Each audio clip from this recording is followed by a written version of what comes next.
এসেছি।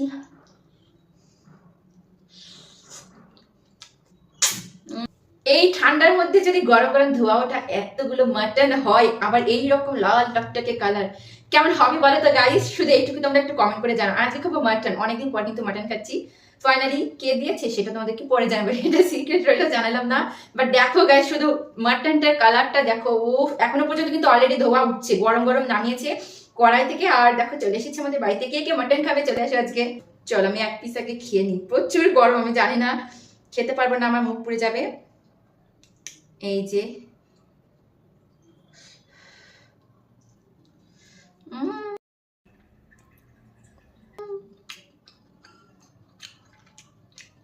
দারুণ। এই জিনিসটা সব থেকে আমার ভালো লাগে মাটনের, এই বুকের যে অংশটা আছে না। চলো মাটন নিয়ে চলে এসেছি।